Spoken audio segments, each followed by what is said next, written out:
Hi again then guys, and welcome to another speed tune setup or tutorial or guide or whatever you want to call it for, of course, Forza Horizon 4. And this is a very special car, not just because it's great in general, but because of course it's a returning face to the game.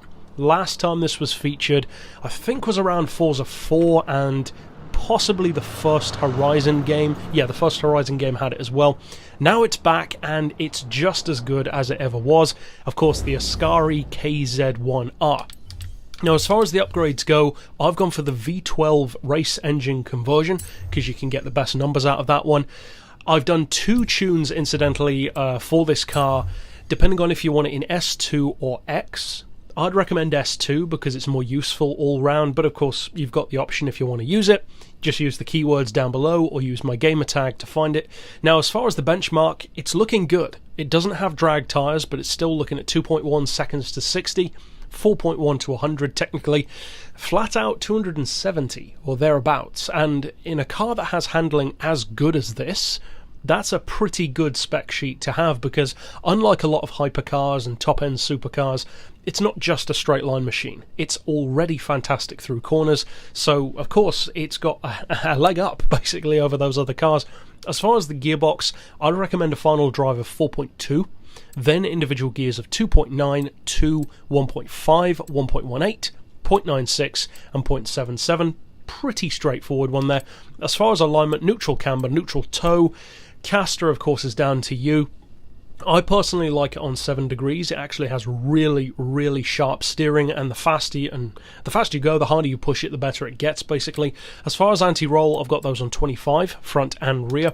The springs on 70, 90, and the lowest possible ride height. Dampers on 8, 9, and 4.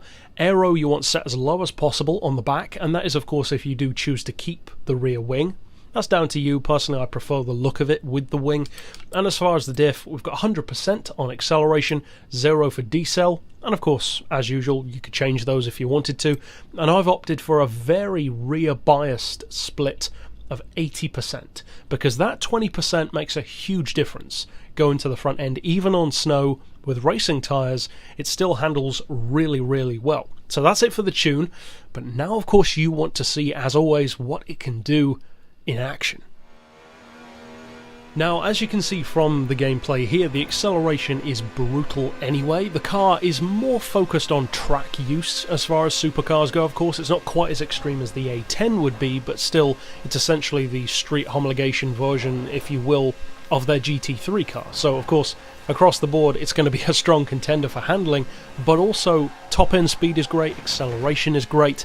It's one of the strongest all-round supercars in the game, in fact. So, if you do have the car, if you decide to either copy this tune or grab it from my storefront, of course, either way, I hope you have a ton of fun with it, and you can click here on screen to see all of my other tunes for Forza Horizon 4. But for now, as always, thanks for watching.